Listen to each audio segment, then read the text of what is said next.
Underwood. Thin ice!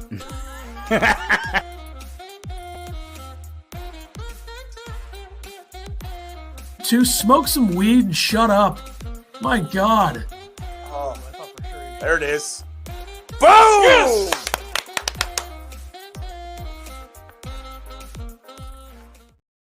All right. Damn it. Whatever. Who cares? I mean, what does it matter at this point?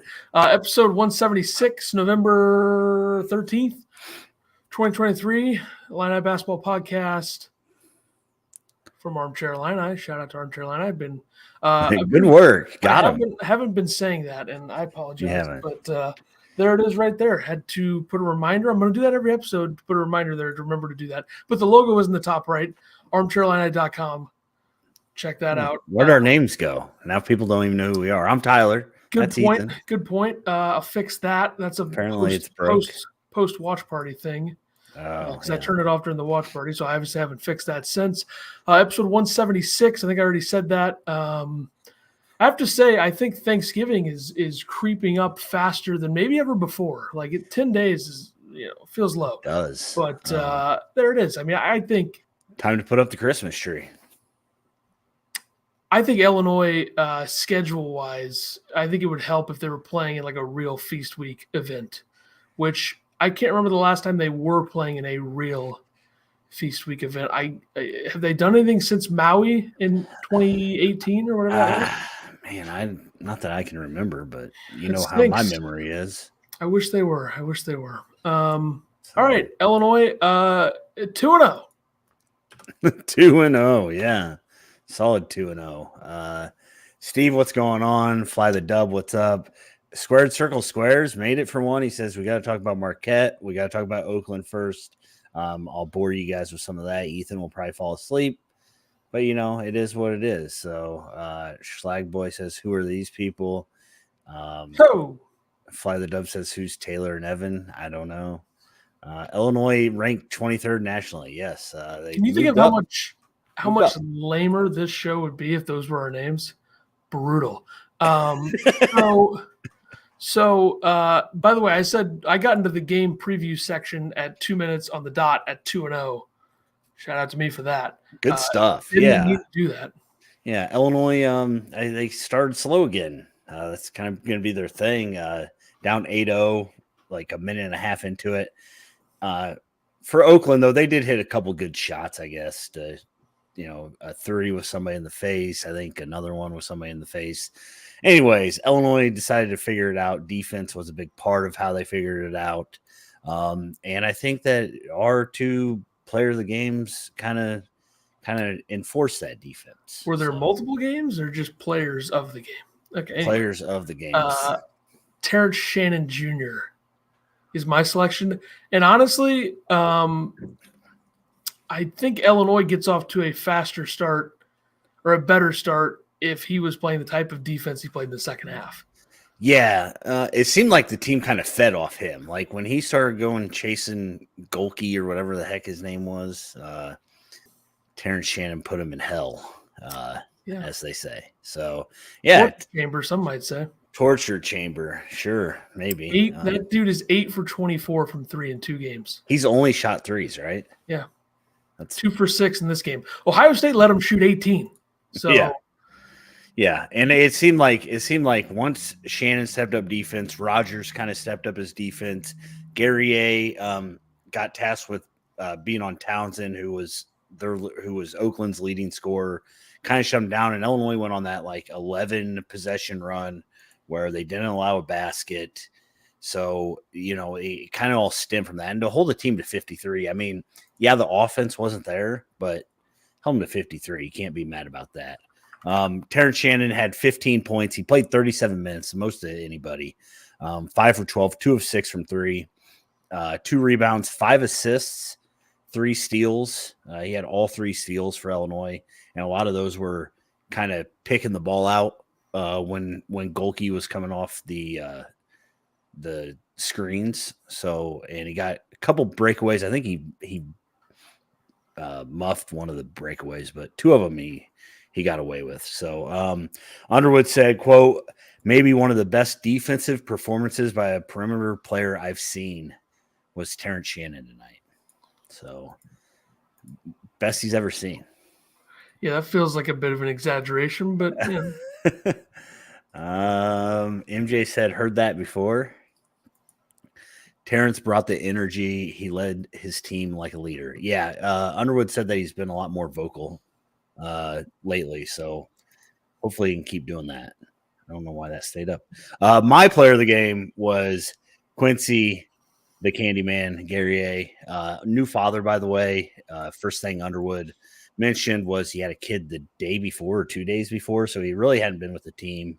But congratulations to him and his fiance on that. 13 points for Quincy, 5 of 9 from the field. He was 1 of 3 from 3, had 10 rebounds, nice little double-double, 1 assist, 1 block. It seemed like when Illinois went on that run, I think they went on I wrote it down here somewhere. They went on a big run, like under 10 minutes, 22-3 run. When they went on that run, Coleman, who wasn't playing well most of the game, kind of went to the elbow. Sorry. Went to the elbow, and Quincy kind of snuck behind that 1-3-1 defense.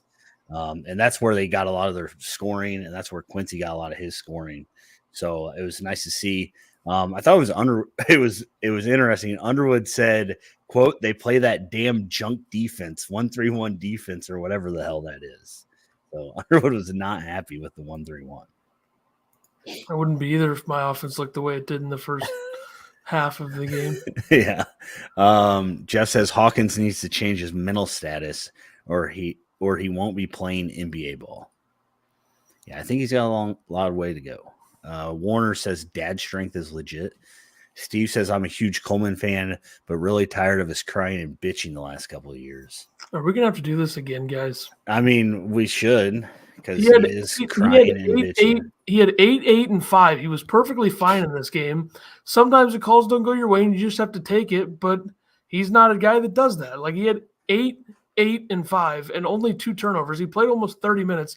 Like, why do Illinois won this game? Okay, they won it in ugly fashion. Have you seen some of the other Big Ten teams that were because he was obsolete for so long? Hold on, in the same area of Illinois and the Big Ten and the preseason, like Maryland. What do they look like? Have you seen Indiana's home games? Army was 0-2 with 2 losses to terrible teams. They hung with Indiana until the very end last night. This team has a lot of new pieces. I feel like that matters. Does that not matter? Do you think Ty Rodgers has played that much basketball with Terrence Shannon or Coleman Hawkins? Guys, just remember, Ethan's the only one that can bitch about this team. Anybody else that does. I don't see why our takeaway from this game is Coleman Hawkins crying. Like he did in the first game. He's done it for his entire career. I agree. Why does anybody care? Especially, I don't like bringing it up in a game where he had 8, 8, and 5 and he played well. Bring it up after the game, the first game, where he played like 5 minutes. Yeah. I mean, he played well after Underwood benched him for being a baby. So he needs to man up and play damn ball. He takes himself out of games. I mean, I think Coleman was a huge part of why Illinois went on that run. Putting him at the wing or putting him at the elbow, and he had a really nice no-look pass to Guerrier. I think he threw like 3 no-look passes that probably didn't need to happen, but that happens. So that's Coleman. We got to learn to take the good with the bad, right? I don't know. It's also 2 games. But yeah, I think Guerrier, moving on Trey Townsend, Townsend ended up with 19 points, but Guerrier kind of shut him down towards the end. They kept going back to him. And I think it's weird. Underwood said that he doesn't usually change what he does. He said, quote, every action they ran was for him, and we changed our coverage for him, which is something I don't usually do. Do you think it's weird that the coach never changes? I mean, I know that we've talked about this before because Brad does Brad things, but it's weird that he admitted it to me. Yeah. Yeah. I'm too busy looking at the comments. That's fine. Quincy said, quote, we want our defense to be our identity. That way we can win when we're not shooting well like tonight. So that's what matters. Coleman Hawkins, 3 of 5, 2 of 2 from the free throw line, 8 points, 8 rebounds, 5 assists.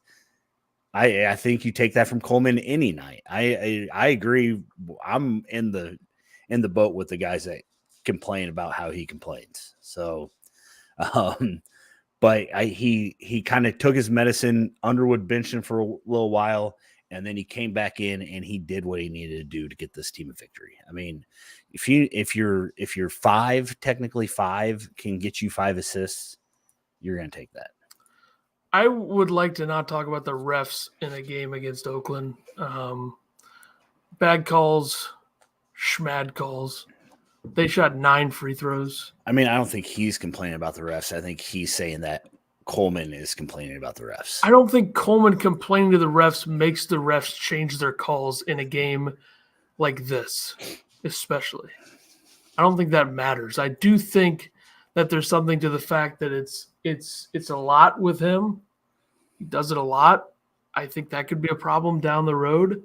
But I just don't think that our biggest takeaway from this game should be Coleman Hawkins Coleman. Like, it's the 4th year of this. And obviously he's playing and he's got a bigger presence on this team than he's had his entire career, the last 2 seasons especially.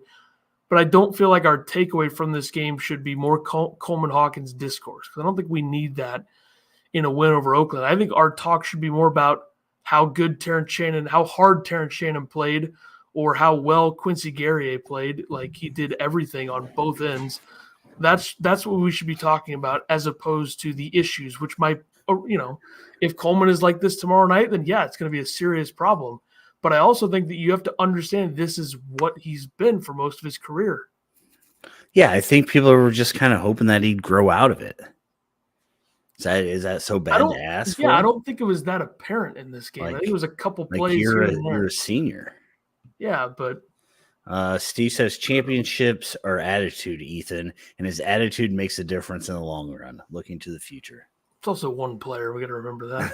Kind of expect more from Hawkins this year. That's my thing. I think you just kind of expect more. And again, he was fantastic in the 9 minutes when Illinois looked good.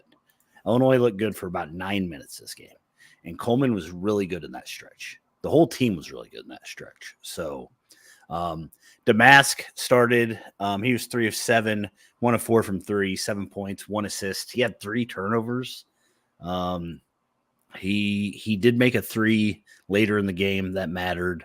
Other than that, he was just kind of on the floor. I mean, he played 28 minutes, but he didn't do anything he really noticed or took away from. Didn't even get a rebound, which, he had been crashing the boards. Underwood had a good quote today in his thing for Marquette, and he said good offensive rebounding teams don't accept a block out, and Illinois has been accepting blockouts. They've been letting people block them out and not going after balls. So they got to get that fixed, especially against Marquette. I mean, it's completely different. So, but Illinois held a premier offensive team to 53 points. So, you all right, Ethan? Yeah, I think premier is a very strong word. I mean, that's what the man said. I'm just looking at some of the numbers. Okay. Ty Rodgers, he was 5 of 8 from the field, 0 for 1 from the line, 10 points, 2 rebounds, 1 assist, 1 turnover. I think there's something to the way that Oakland defended that made it a little harder on guys like Damask to get passes across, because they were playing hard out to the perimeter. I think they were trying to take away a little bit of what Illinois does best, which is inside the 3-point line, which I think that made it a little harder on a guy like Damask. There's a couple forced passes, but I think he'll be fine. Yeah, I feel like Illinois at some points overpassed in this game, which is weird to say, but Ty was in that spot to start the game where Quincy Guerrier ended up the game, kind of behind the zone on the blocks. So, that's playing your point guard there is a nice little benefit to have. But you kind of see like where this team might struggle, not having a true point guard to kind of just mellow out a team when the offense isn't running well. So, but I thought he was good. He was a big part of a 20 or a shot clock violation with his defense. It just seemed like all those guys late in the game really locked down on defense. I think it was Goody, Coleman. Guerrier, Rogers, and Terrence Shannon, I think, were kind of the main catalysts there. I think Damask didn't play much towards the end, if I remember right. Is that right? I don't remember. I figured. Fly the dub. Oakland gives teams fits with their 1-3-1 zone. Yeah, because you never see it. You don't see it that often. So, Squared Circle Square says Hawkins has seen how his new teammates are gelling. They don't need 40 points from him, but he could if he wanted. That's a little much. That is a little much.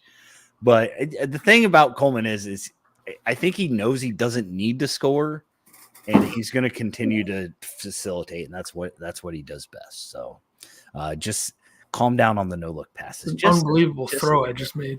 Yeah. Was it no look? No, I was looking. I hit it into the corner. It hit into the Victor Hovland magazine, but whatever, I'll fix it.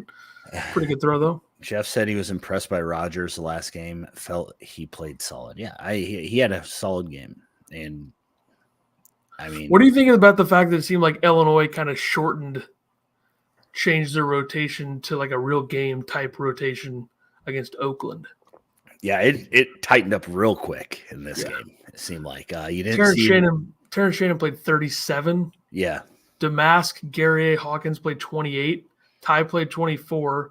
Danger played 19. It felt like at least 10 of that was in the first half or more. Yeah. Goody 18, DGL 12, and Harmon only played 6. Yeah. Harmon is like an odd man out in the second half because I think there's other guys that do exactly what he does. Right. And I think Harmon's one of those guys, like if he's not going, it doesn't hurt that he isn't on the floor, Yeah, I also don't think he really even got a chance to get going. That's true. But yeah, no Hansberry this game, no Moretti this game. So you kind of see what the rotation is going to be more like. Goody played a lot towards the end of the game over Damask, which I thought was interesting. But again, Damask just kind of he wasn't rebounding, and I think that's kind of a big thing that Brad, if you're not going after rebounds, you're not going to play as much. So, Danger I thought had a really good game. 5 for 8, 10 points, 7 rebounds, a block. He did have 3 free throws. He missed them all. I didn't mention it in the watch party, but I noticed it. Like he changed his free throw shooting style, right? He used to go behind the back. Never even looked anymore. At it. His form just seems weird. He starts on the wrong side of his body. When Illinois, it's bad. Well, you know who else does that? What? Kevin Durant does that. Yeah, well, that's an NBA player. Kevin Durant did in college. I think you mean to say that's a basketball player with a lot more talent than there you go. Deja. But I think squared. All right, here we go.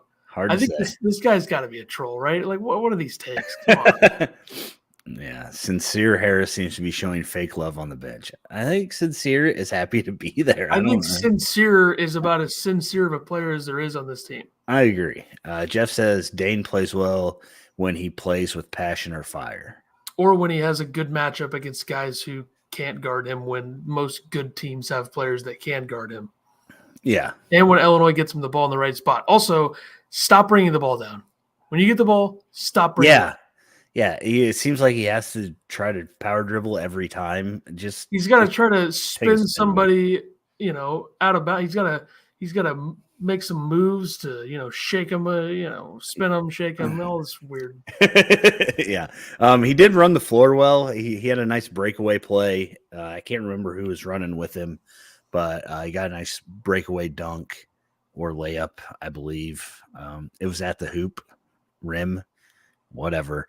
Everybody during the watch party kept saying, why isn't Dane playing more? Yeah. Why isn't Dane playing more? Brad Underwood said, quote, I probably would have left Dane in if he would have just not gotten tired. So he's also a center. Like, that is why Dane Danger is not playing more. He's still he's a big body to throw around there for a long period of time. So I think 20 to 25 minute Dane Danger is all we're going to get this year. I don't care how good he's playing. I just don't think that he can keep up. So makes it kind of amazing that Kofi played as much as he did. Yeah. Like Kofi in his last season 28, 32, 38, 32, 26, 30, 33, 26, 29, 24, 28, 30, 33, 22, 30, 33, 35, 27, 28, 32, 31, 24, 34, 34, 34, 34, 33, 35, 38. I mean, those are all his minutes. That's a lot of minutes. And he was putting up numbers. So it's not what Dane Dange is. Jeff says he lacks confidence. I don't think he lacks confidence, honestly. I think that he thinks he is. I think he might have too much confidence, honestly. Fair. He also says he wants to see DGL sprinkled in more. DGL went 0 for 3, 0 for 1 from 3, 2 rebounds, played 12 minutes. I mean, the bench, besides, Danger, really didn't do a whole lot. Goody was 0 for 2, both threes, 2 rebounds, a turnover. He played 18 minutes. And Harmon, we already talked about him. He played 6 minutes. He made a free throw, got 1 point. Underwood did say about Harmon that he had a great practice today. So, and you know how Brad he might be starting tomorrow. He also said that Dane had his best 2 practices of the year back to back. So watch out, Marquette. Yeah, big trouble. Sure, Dane will be able to score on Iguodaro. We'll see. Other notes and quotes: 8 for 16 from the line. Brad said, "quote I don't know. We practice them all the time. You got to step up and you got to make them. It's not like we have bad shooters. Terrence missed more in the Eastern game than he did all last season. We'll make them. I have all the confidence in the world. We did it down the stretch. So don't worry, guys. They're going to make free throws." Why does Brad make so many things up? I don't know. I guess he means he didn't miss 5 in a game last season, which is probably true. Probably, yeah. But because it wouldn't make sense otherwise. I think the most he missed in the game last year upon research here is 3. Yeah. He's already missed 7 this year. Yeah, he's shot 85% last year. And what is he right now? Well, he's under 50. He shot 79% last year. Oh, well, Brad said he shot 84. He shot 83 his freshman year at Texas Tech. But 79 last year was his best prior. 46 this year. Ouch. 46. He's 46 from the free throw line, 38 from 3, which isn't bad. Not bad. Yeah. Illinois 4 of 16 from 3. I don't mind them shooting 25% if they only take 16 of them. I will say that. They are 341st in free throw shooting this season. Did they go a game last year shooting under 23s? That's going to take a lot of research. That's fine. 9 turnovers, so kept turnovers under 10, 13 assists. Brad talked today about how this was like a 60 possession game, so it was a lot slower than what we're going to see against Marquette. But I said earlier, Illinois ended on a 22-3 run, and then of course Oakland made 5 points in the last minute to make this game 64-53 instead of 64-48. But that's just how it goes with Illinois closing out games. Underwood, a couple other things from him. He said, quote, in a night where we didn't make free throws, we didn't make layups, we didn't make dunks, and we didn't make threes, the flow, the disruptions, that's everything our program is about, is finding a way to win a game when none of those things go your way. It was really ugly, and I love that. Underwood was happy this game was ugly.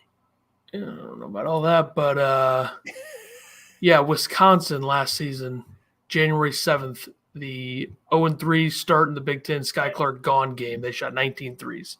So there's one. Found one. 10 for 19 in that game. Coleman 6 for 9. That's interesting. But yeah, they only took 16 threes in this game. They also only took 18 against Michigan State. So there's 2. Already found 2 games. 2 of their first 17 games last season, they shot fewer than 23s, and they won both of the games they did that. Last season against Michigan State, when Michigan State was 0 for 7 from 3, Illinois only took 18 threes, so there's 2 of them right there. Oh, here's 3 of them. When they beat Minnesota by 18, they shot 16 threes. When they lost to Indiana at State Farm Center by 15, they took 19 threes. So there's 4. So they didn't shoot. I think it's just because Meyer took so many. I think that's one guy's taken 11. By the way, in that game against Wisconsin, Coleman was 6 for 9 from 3. So that's another outlier right there. Yeah.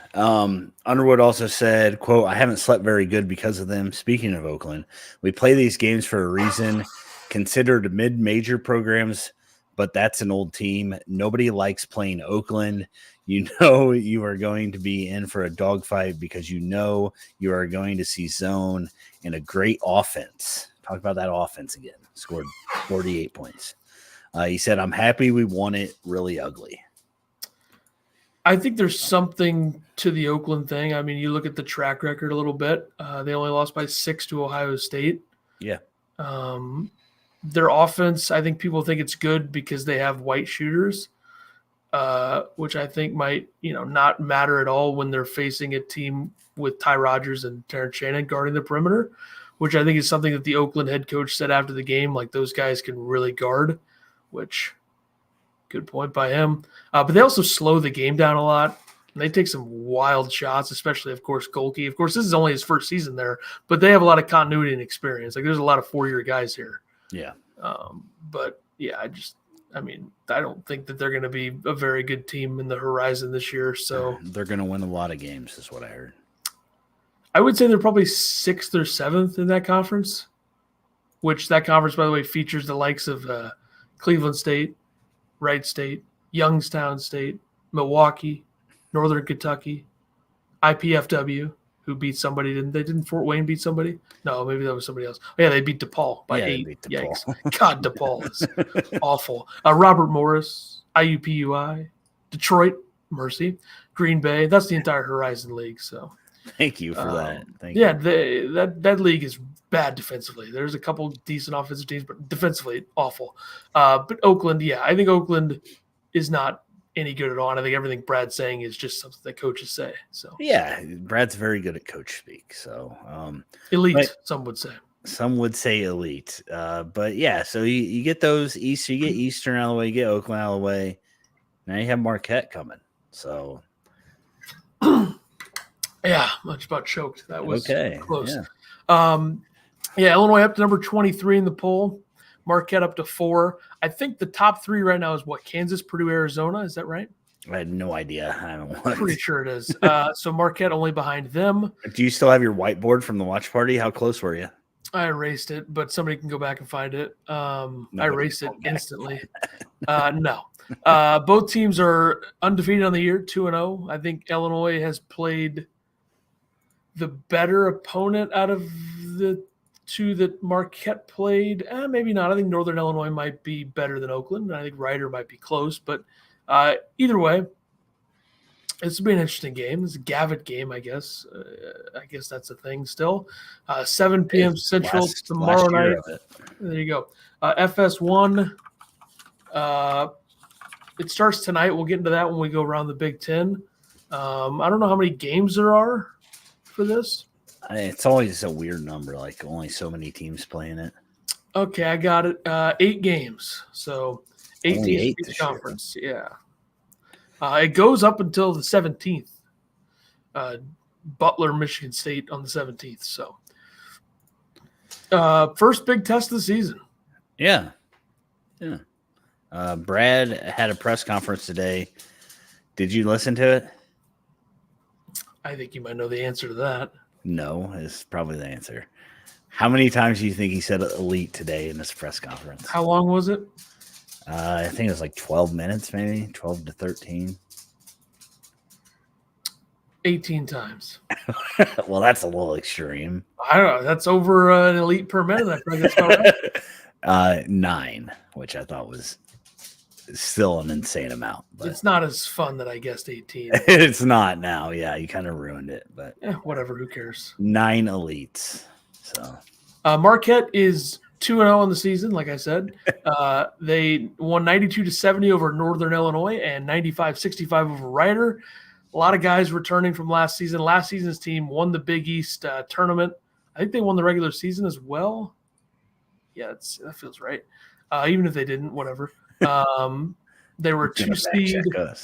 They were 2 seeds. I look over, they lost to Michigan State in round 2. They definitely won the Big East tournament. I remember that. Did they? Yeah. No. Right. Okay. They've scored 40-plus points in all 4 halves this season, which isn't a surprise. Their offense with everybody back. They have an All-American, probably the only truly Brad Underwood would say elite, yeah, true point guard in the country right now. I would say he could definitely say it about this team. So yeah, he's the Big East preseason player of the year. He was the player of the year last year. Tyler Kolek. Go ahead. We both froze there. Is there a status report on him? He went out last game, right? And no clue. I'm gonna talk like he's playing. Okay. I mean, I'm assuming that he's gonna play. I think he went out with 8 minutes left and didn't come back and injured his ankle. Yeah. Maybe he won't play. Wow, how about that? They're gonna see how it responds. Yeah. This could change everything. We're just gonna assume he's playing. Big East player of the year last year, preseason player of the year this year. This is the start of a tough stretch for them. Not that Illinois is that tough of an opponent, but it is on the road. See if the Orange Crush actually, does something. Yeah. Probably not. They play UCLA to begin Maui. Obviously, the Maui field's loaded, so they could play. They could end up playing UCLA, Gonzaga, Purdue, any of those teams. I guess I don't even know the bracket, so maybe not. But there are a lot of good teams in the Maui field, and then also there's Syracuse, Wisconsin. They play on December 2nd, and they play Texas on December 6th. So, Shaka Smart revenge game on December 6th. Yeah. Marquette projected lineup. If Kolek plays, which I think you have to assume that he will, 6'3", 195 senior, 2023 Big East Player of the Year, 10 points, 5 rebounds, 5 assists to start the season. They also have Stevie Mitchell, another guard, 6'3", 200 junior, 60% from the field thus far this season. Guard Cam Jones, who Brad Underwood loves, by the way, 6'5", 200 junior, 21, 4, and 4 on 56, 50, 87 shooting splits in the first 2 games. So averaging 21 and a half. It's pretty Terrence Shannon will be guarding him. David Joplin at the 4, 6'8", 225 junior, Big East 6th man of the year last year, starting this year, quality ball player, probably viewed as a glue guy. And I really stumbled over the word probably. Forward Oso Iguodaro, 6'11", 235 senior, 13 points, 9 boards, 3 assists through 2 games, shooting 71% from the field. Coleman Hawkins might have some trouble here, but we'll see. They also have some young talent off the bench. They had a couple guys play double-digit minutes against Ryder, both sophomores. I can't remember the names of them, but I can get them for everybody now since I'm sure they care. In that game against Ryder, they won by 30. They had Chase Ross, a 6'5 sophomore, put up 11 points in 22 minutes, and Ben Gold, a 6'11 sophomore, put up 7 points and 4 rebounds in 19 minutes, as well as Sean Jones, a 5'10", a little smaller guard, sophomore, had 8 points and 6 assists in 19 minutes. So they have a lot of their second unit that's going to matter. Those guys are going to matter a lot more a couple years from now. But it is notable that their bench is extremely young. Yeah, their double-digit minute guys off the bench against Ryder were 3 sophomores and 2 freshmen. So they're young off the bench, but their starting lineup is all juniors or higher. And also, I think they could probably plug in one of these guards off the bench for Kolek, and it wouldn't be as big of a drop-off as it could be. Given just I think Marquette's kind of like a system team right now with the way that they play and the way that they run. Yeah. And kind of similar to Purdue in some ways, I think, with some of the young talent that comes in and plays a very similar style to the older guys. So I think that's kind of what Marquette is. Ken Palm numbers, pretty much the opposite on both ends, except very extreme on the offensive end. Illinois' adjusted offensive efficiency is 38th in the country. Marquette is 6th. Adjusted defensive efficiency, Illinois 16th, Marquette 31st. Marquette is 17th in 2-point percentage, 42nd in 3-point percentage. Illinois 21st in 2-point percentage, and 232nd in 3-point percentage naturally. Yeah. Illinois 16th in experience and 24th in average height. Marquette is 172nd in experience, which I think is because of that young bench. And they're 118th in average height, which I think the experience number for Marquette will get better as they play Big East opponents because those bench guys aren't going to be playing as much, and that could be a factor in this game as well. And busting out the average height numbers, huh? Yeah, 24th. I feel like Illinois is one of the biggest teams in the country. Yeah, and that's what Brad talked about, the big lineup that he threw out there against Oakland towards the end. Illinois doesn't run anybody under 6'4" outside of DGL. Yeah. Also, any thoughts on the fact that Hansberry didn't play at all? I think it's insane. I talked about it during the game, and you said, "Oh, Hansberry ain't gonna play." Like, yeah, that's a fact. I like Hansberry too. I think he should play over Dane. I think Dane stinks. I just like when the team was struggling to get offensive rebounds or any rebounds at all. I'm surprised they didn't stick Hansberry in there. I feel like Gary is still the go-to guy for that. Yeah, it just seemed weird though. I think Dane getting going. They might have had plans. That's going to limit Hansberry's time. Yeah, I agree. If Dane's actually playing how we expect Dane to play, I think that's going to limit Hansberry. If Dane's struggling, then we might get a little bit of him. But I just don't know if he has the body to play yet. I mean, he apparently has the IQ and the tenacity, but it just seems a little weaker. Brad said today the 3 keys to this game are transition defense. As you've been saying, Marquette likes to get out and run. They like to get up shots early. Illinois is going to have to run with them, or they're going to have to make shots and not let them get out and run. He said that the second key was running a great offense. So we'll see how the offense is with Brad. And the third key was continuing to guard. They got to guard like they played against Oakland and shut guys down. So BU won't play Frosh much in close games. Yeah, I mean, DGL still got time, though. I guess maybe because they needed a guard out there, but I thought Hansberry would get some playing time. So I was kind of shocked. Anyways. Yeah. Anyway. I think it's going to be – I think running a great offense is a lot to ask. Players to watch. I agree. Fly the Dubs, especially down the stretch. Jeff says, I wouldn't mind Quincy and Hawkins switch spots now and then. Quincy at the 5. Hawkins never actually plays a true 5, though. Have you seen Hawkins? Have you seen Hawkins post up at all this year? He didn't post up, but he hit like a little floater in this game. Yeah. Players to watch. I went with Damask and Oso Igudaro. Did I get that right? Yeah. Heck yeah. I picked Damask because I think we need him to shoot a little better. I think kind of the same reason you picked Luke Goody. Illinois is going to need some shooting in this game. They're going to have to make some threes. They can't go 25% from 3. And then I picked Oso because Brad calls him a point center. It sounded like Brad wishes that Coleman Hawkins was Oso. But it'll be interesting. Coleman Hawkins guarding this guy. We're going to get to see, if Coleman can handle him, because Coleman he's been playing good defense, but he hasn't been playing elite defense. Right.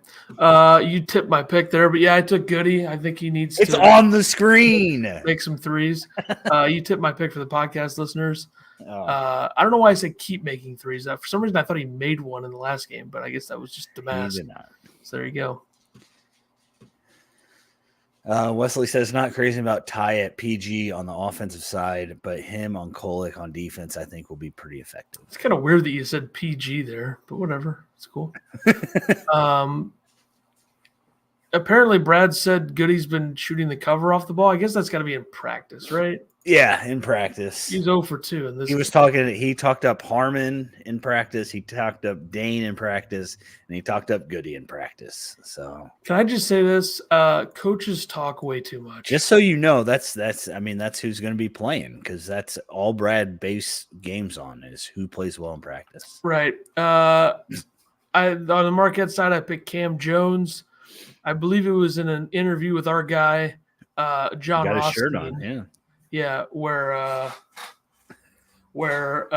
Underwood said Cam Jones is one of the most underrated players in the country and said he'll play at the NBA level. Essentially, it wasn't really the quote, but I kind of took those pieces. I mean, he's averaging 22 a game and 50% from 3. I don't think that people are not – I mean, I don't think he's under. Well, I think the thing is when it's people because talk he's playing with Kolek. Yeah, when people talk about Marquette, they talk about the Big East Player of the Year. Right. They don't talk about Cam Jones, but little do they realize that Cam Jones was a killer last year too. Like he not as great from three, pretty shaky inconsistencies from three, but he was good enough to shoot 36%. I mean, and he was good enough to shoot, make 5 of them against St. John's at the end of the season, make 4 of them against Michigan State in a game they lost.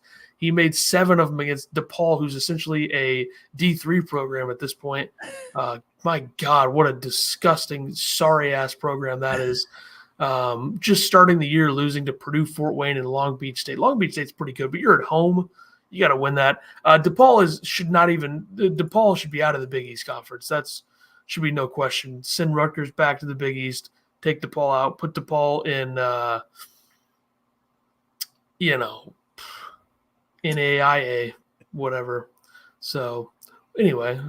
You think that this is a game like Illinois has to limit Cam Jones to under 15 to win this game? No, I think this is a game where you just look at it and Illinois is either going to be completely non-competitive or they're going to win. Which doesn't reflect my prediction at all, but I still think they're going to be down 15 with 10 minutes to go and then make a little bit of a run, which is still non-competitive. Jeff said, watched a lot of games. Seems like there is only a handful of teams that are really good. I mean, it's 1 week, so I think it's hard to say right now. I still think Duke is really good. I know they lost. I think Arizona might be better than I thought, which I was very high on Arizona. I had them in the Final Four preseason. Yeah. So I think Arizona, when it comes to guard play, it's going to matter a lot. I think Caleb Love in that system is more effective. Jaden Bradley, I've been high on. He hasn't done a ton for them yet. And obviously Kylan Boswell, who should have gone to Illinois. That was a miss there for Brad. Yeah, it was. Crypto says, just got here. Has anyone fired Ethan up yet? Yes. There was some Coleman Hawkins dissing earlier, and Ethan said only I can diss Coleman Hawkins. So yeah, that's a reach by you, but okay. You know how it is. Predictions. Here we go. I got Illinois getting beat by double digits. Illinois 62, Marquette 73. Hate to say it, but the way that Illinois has been playing the last couple games, the slow starts, if you do that against Marquette, you're going to get down early. And I hope they show up to this game. I really do. But I just don't see it. I think this pick by you lacks a little bit of spine. Very easy pick to make. I think Illinois loses by 5. But I also think that Illinois is not going to be in the game as much as we want them to be at home. Question. Did we pick Illinois to win this game in the preseason? I don't remember. But I want to say that I did. But maybe I didn't. I don't think I did. I could go either way on that one. I don't remember. What episode was that? 172 or something. 173. Lost to Marquette. We both picked them to lose to Marquette. So we're sticking by our guns, boys. We're good. Sticking by our guns. Crypto says nice. I'll watch the replay then. Jeff said, see Jaden Epps' numbers last game. I saw that his team lost to Holy Cross. Yeah. Holy Cross is 300. Louisville lost too, right? Somebody to Chattanooga. But this is even worse. Holy Cross is 309th on KenPom. So that's like Illinois losing to Eastern. Of course, Georgetown's nowhere near as good as Illinois. Who cares that, wow, Jaden Epps was 7 for 19 from the field, had 22 points and 3 assists and 3 turnovers. They lost to Holy Cross. Who cares about his numbers? Good for him. He lost to Holy Cross. Congrats. Come on. True. Yeah, so hopefully Illinois comes out. They prove it's wrong. But at this point right now, I can't take him to win this game. Also, Jaden Epps is not really doing anything better than he did last year except for assists. He's shooting 30. I know it's only 2 games. He's shooting 33% from 3 and 45% from inside that, which is worse than he did last season, which was 50. One thing he is doing, he's 5 for 5 from the free throw line. He would probably be 2 for 5 if he was still here. That's true. I did see that Georgetown's Twitter department, social media, said Jaden Epps with a dagger 3, and then they go on to lose the game. I don't think they know what a dagger is, but that's weird. Hey, Ethan, what is Sanford's record? Let's go to around the Big Ten. 45:05 on that timestamp. Are we gonna have an argument about how Purdue's not good because I talked up them beating Samford? First of all, Samford, yeah, they lost to VCU. I mean, I don't think VCU's that good, but still, Samford wouldn't be favored in that game. Is your point still about Purdue's not as good as we think? I don't understand, because Purdue, by all accounts, has looked about as good as anybody. And we're going to learn. Purdue play somebody soon, right? They play Xavier tonight, which I don't think Xavier's a world beater, but they're a top 40 metric team. I think Xavier's going to get the doors blown off of them by Purdue. You can write that down right now. I would be shocked if Purdue doesn't win by double digits tonight. And then they play Gonzaga at Maui next Monday. So that's another win. Like, this Purdue team, I don't care what anybody says, Purdue is one of the best teams in the country. And should I change around the Big Ten to 46 minutes? No, it's cool. That's Okay. cool. Talk about Purdue. They're a Big Ten team, are they not? Yeah, I just don't I understand. thought you were talking about Samford, honestly. Well, Samford's 0-2. It's a tough start for our guys. They're not very good, but they're also not very bad. I don't know. They're very old. I think that's a lot of why their metrics were pretty decent to start the year. Like, they're super old. They have like all seniors and juniors. But no, they're not a world beater by any means, but I still think you can't say it's not. Like, Purdue made them look like a D3 school. With how many of these mid-major teams or low-major teams that are going in to places and winning or keeping it close? I'll give you a few examples since you asked. Army looked terrible, lost 2 games start the season, hung around with Indiana last night. Chattanooga beat Louisville. I know Louisville doesn't really count as a high-major team, but that happened. James Madison, who's ranked now, by the way, which is kind of weird. I think that may be a bit of an overreaction. It's a decent team, but let's relax a little bit. They had to go to overtime against whoever they played after Michigan State to win, which wasn't a bad opponent, but, whatever. James Madison beats Michigan State. There are a lot of teams like Samford that are top 150 metric teams that go on the road against high major, highly ranked teams and keep it close. This game was 51-17 at the half. Purdue is an 18-point favorite tonight. Yeah, Purdue's the best team in the country, and I can't believe anybody thinks otherwise. It's not even close. I don't know why we have to do this every episode, but hey, why are they ranked? Jeffrey's got an angle. You might have 2 of those. Might. Good. Anyways, what else is going on around the Big Ten? Why is Purdue ranked second? Probably because everybody's stupid. True. It's out of principle. They have to keep Kansas one. Which I know. It was a Kansas. I mean, Kansas has destroyed both of their opponents. They haven't played anybody. They play Kentucky tomorrow. That'll be fun. Great night. Great week of college basketball. Like, the next 2 weeks are going to be huge because you have Feast Week next week, and then this entire week has some good stuff. Andy Cat. Oh my God, do we have to do this? Cat's putting Tennessee above Arizona. I don't think it's that crazy. We do play Purdue twice. Arizona and UConn is better than Purdue. Okay, let's relax and take these one by one. Okay, Andy Katz is so unbelievably irrelevant and bad at what he does, where it's like, why do we even care? I like Arizona a lot, but I don't think it's that outrageous to put Tennessee above them. Tennessee is probably the best defensive team in the country, and you're going to see that when Illinois goes 3 for 26 against them from 3 and scores 50 points. They win in there, beat Wisconsin by double digits. A Wisconsin team that has a good offense. Wisconsin scored 70 because they have a good offense, but I think Tennessee's really good. Dalton Connect, good player. Northern Colorado is very good. They also have Josiah Jordan-James back. They have Zakai Ziegler back. Can't believe that he tries to pronounce his K, because it's not how you pronounce that. Sure. I don't knock on wood, okay? Jeffrey says Tennessee is overranked. They're overranked because they beat Wisconsin, objectively a top 30 team in the country, probably. They're overranked because they went in there and beat them by 10 points. Okay, that makes a lot of sense. Also, used the wrong form of their. They're not their only truth. Maybe get that right next time. Josiah Jordan-James is a good basketball player. I think it's kind of insane to say that he's not a threat. We've gone off the rails, folks. It's his 5th season. He put up 14 points, 6 boards against Wisconsin. Also, Vescovi's a good three-point shooter, been there for years. Zakai Ziegler's a really good defensive player, so I guess not a threat. But, that's such a weird thing. I feel like he's trying to get under my skin. I think that's what everybody's trying to do, yes. Okay, that's good. I like it. That's good for the brand. How many points did Tennessee give up to Michigan? What? Did Tennessee play Michigan?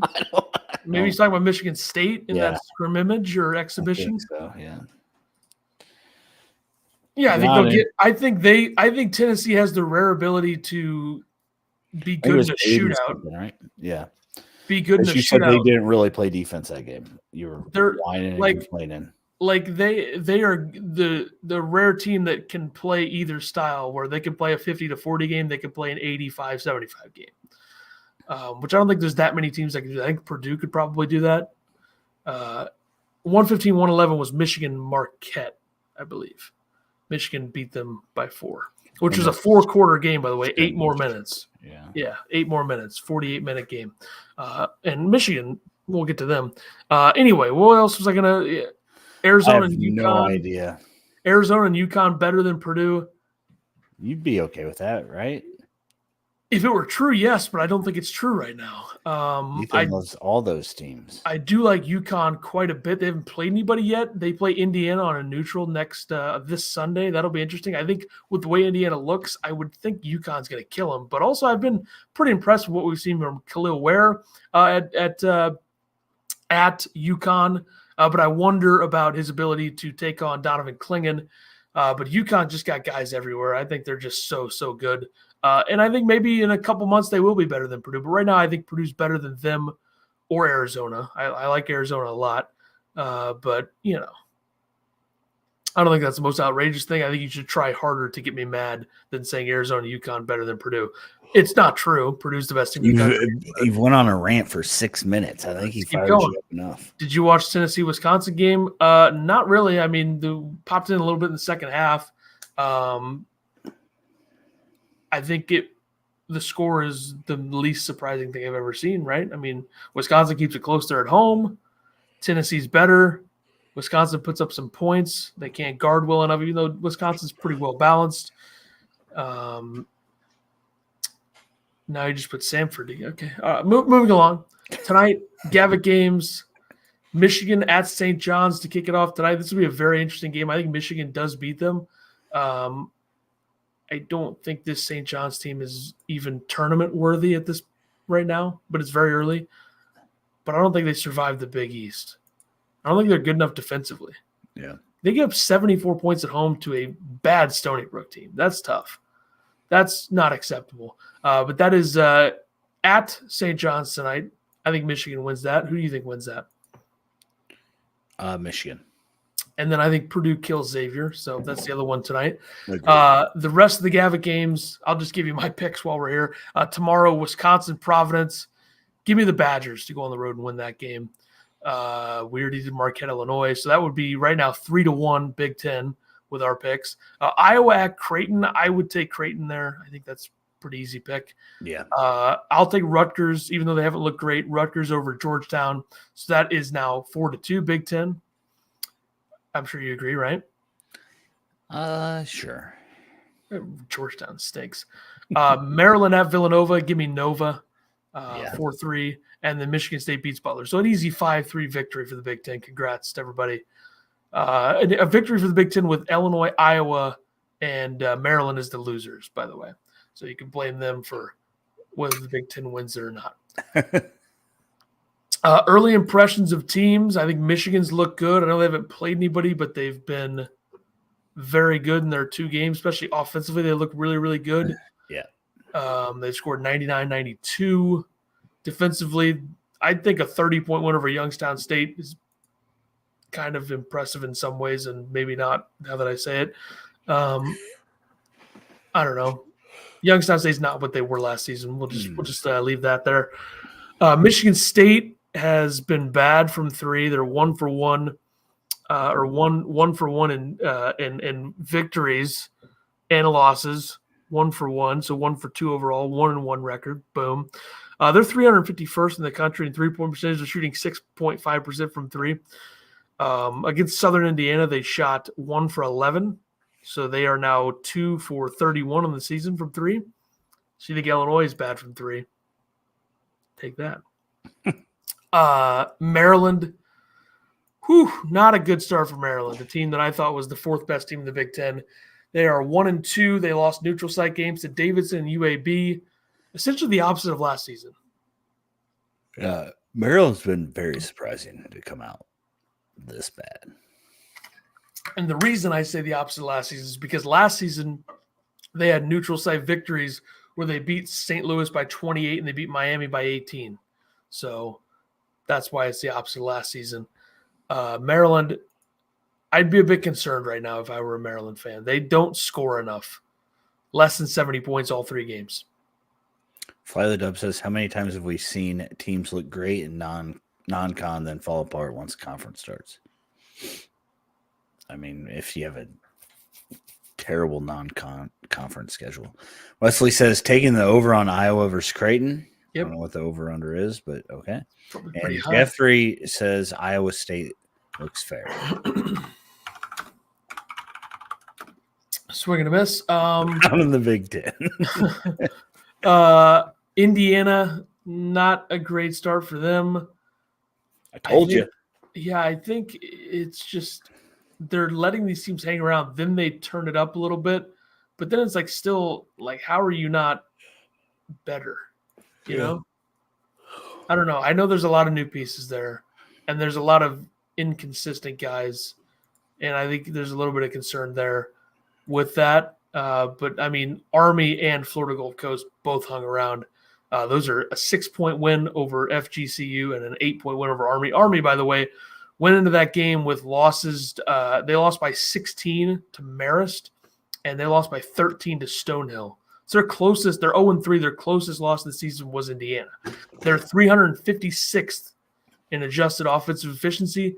They shot 34% and made 13 threes against Indiana. So as good as Indiana looks defensively in certain spots, that's not good. You can't get bombed from 3 against a team like Army.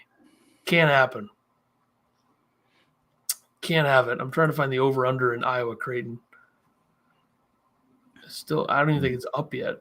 I see you have Rutgers struggle with Bryant. Speaking of Bryant, Illinois offered Dietrich Richardson scholarship, who is DJ Richardson's nephew. So some lineage there. The only reason that Bryant makes me think of it is because me and Ethan were talking about it, and like the top 5 players in Illinois all have offers from Bryant, which is weird.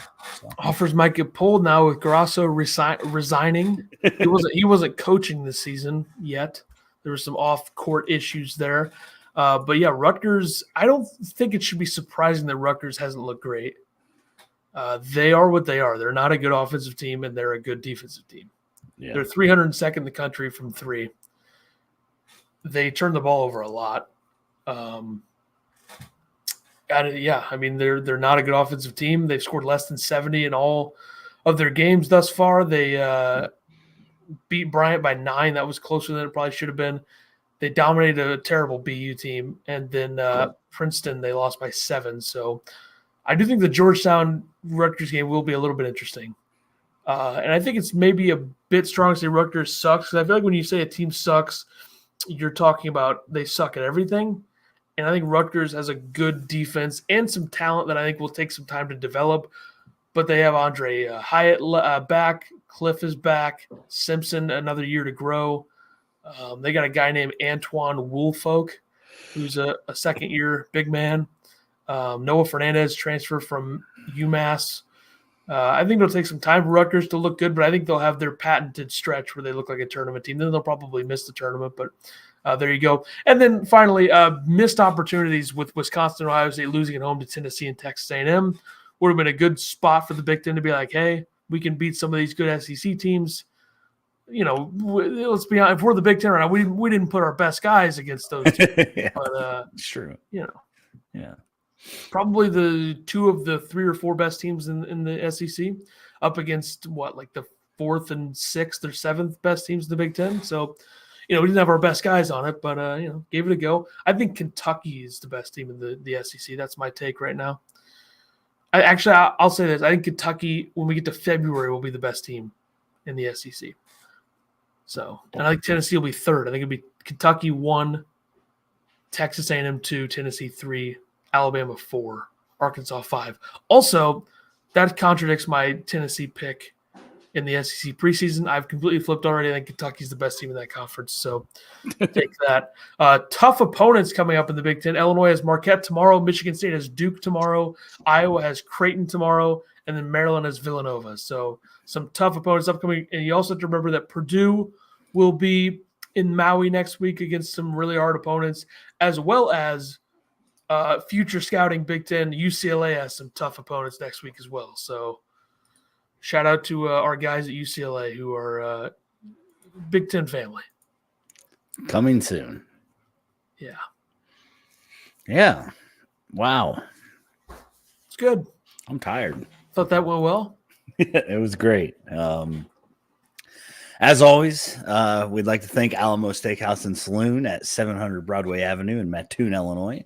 You can find them at www.alamo-steakhouse.com. November specials, they are closed on Mondays, which is today, right? Because I got that messed up last time. But tomorrow they do have that turkey pot pie that I talked about in the last episode.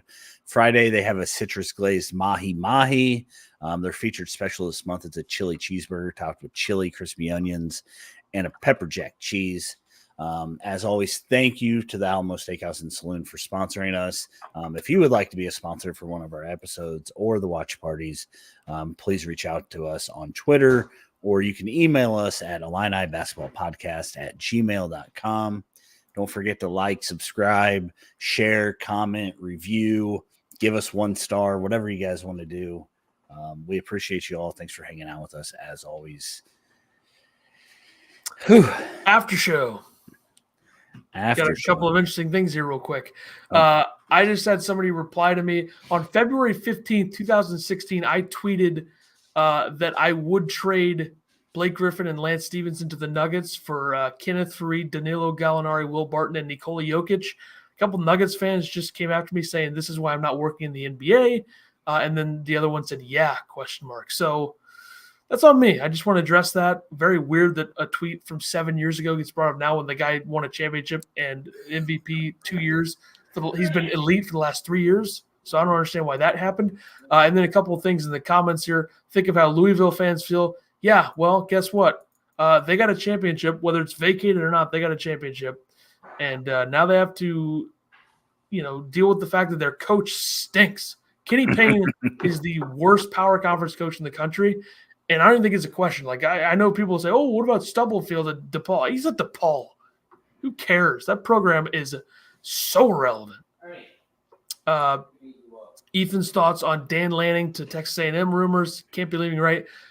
Yeah, I didn't want to make any suicide jokes on Twitter about Dan Lanning leaving. So I just put a GIF that it would be really sad. I don't think it's going to happen. But I would be very upset if that happened. By the way, that's Oregon's head football coach. If he leaves for Texas, which I don't think he's gonna. He's making $7 a year at Oregon. They'll bump it up to 10 if they have to keep him. Jesus, that was loud. Jeffrey bets Purdue will lose in Maui. I don't know what that is, but they might lose in Maui. Yeah. Fly the Dub treated the lawn at Alamo today, looking good. I bet it is. That wasn't sarcastic either. That was true. And then Fly the Dub also said Payne is 5-29. Yeah, it's brutal. It's terrible. Makes no sense as to why he's even there still. But, it is only 34 games. There you go. All right, that's enough. We'll be back later this week. Do you want to do something post-game Marquette tomorrow night? Yeah, we probably can. Does that take away from the podcast, you think? We could just do it as a podcast. I don't know if people would like that. Illinois minus 1.5 tomorrow. Hammer Marquette plus 1.5, folks. Hammer it. Move that line. We'll try to do something tomorrow after the game. We'll figure something out. If not, we'll be back. Yeah, it might just be like an instant react for a minute. You guys can come and yell at, how bad Illinois was, and then we'll do an actual show later. Yeah. All right. We'll be back. We'll see you later this week or tomorrow night. Or both, probably both. Who knows, though? I don't know.